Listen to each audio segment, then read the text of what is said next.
Namaste. Ichcha Shakti, Jnana Shakti, Kriya Shakti are the three dimensions of Shakti. How should we implement this? That's beautifully explained by a real life example in our Itihasas and Puranas, that is in Sri Ramayana, Mahabharata, and the same episode is also mentioned in Srimad Bhagavata Purana. This is about Mother Ganga, the river Ganga.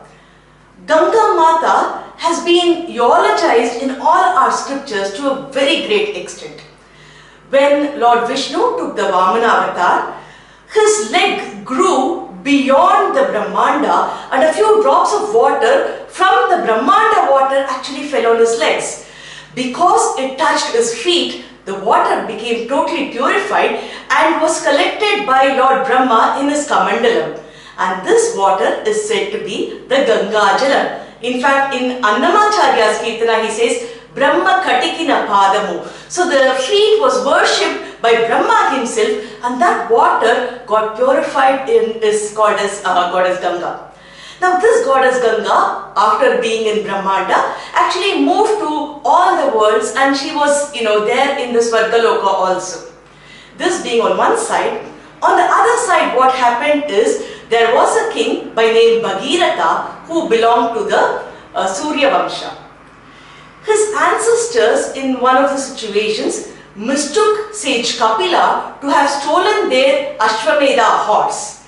Therefore, they blamed him for stealing the horse. Sage Kapila was very angry and burnt all the 60,000 Sagaraputras to ashes. Now the only way to redeem them or to liberate them was by bringing in goddess Ganga down to earth. Is this possible? She is in the heavens. How can somebody bring the water from heaven to earth? Now Bhagiratha decided to do this, do whatever it takes. So he goes all the way to Himalayas. Why Himalayas? Because Ganga was once born as the daughter of Himavan. Parvati was also born as daughter of Himavan. So goddess Parvati and Ganga are actually sisters.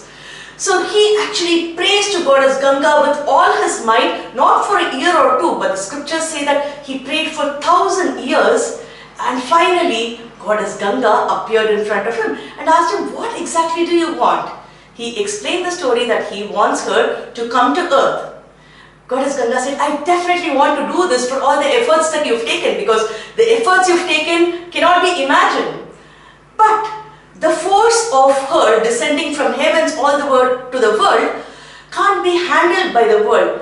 Today all of us know about the hydroelectricity, right? When water flows from a high level, electricity is produced. Now imagine water flowing from the skies all the way to earth. So the earth can't handle it. So she said, the only person who can handle this is God Shiva. Now Bhagiratha starts on his prayers again, this time towards God Shiva. So God Shiva, pleased by his prayers, accepted to bear Ganga on his head. So Ganga now comes all the way from the skies, lands on the head of Shiva, and that is when the Shiva Ganga, or he is known as Gangadhara, actually was created. Now Gangadhara uses his hair to actually moderate the speed of Ganga before she reaches earth. Now Ganga, who is so pure, reaches the world, and because this was done by the great effort of Bhagiratha, the origin of Ganga in this world, she is known as Bhagirathi.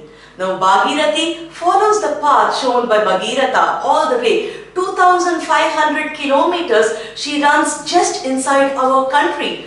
She is the source of livelihood for millions of people in our country. Without Ganga, the life on earth can't be imagined by most of the people in Bharat. She is considered as holy, and today even the science accepts that she is holy. She is supposed to have 25 times more oxygen than any other water. She replenishes herself 15 times more than other water.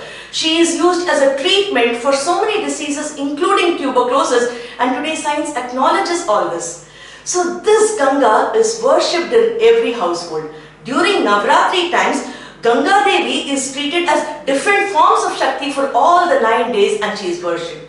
So Ganga now lands there, And there all the Sagaraputra's ashes, 60,000 people's ashes were there. Ganga just touches them, all of them are liberated. So Ganga Mata purifies us of all the sins that we can ever occur. Even thinking about her purifies us. So during this Navaratri, let's pray to Goddess Ganga to help us get rid of all the sins. Let's understand the might of womanhood, the Shakti of Ganga, the different facets of Ganga, the efforts taken by sage Bhagirath to bring her down to all of us. Namaste.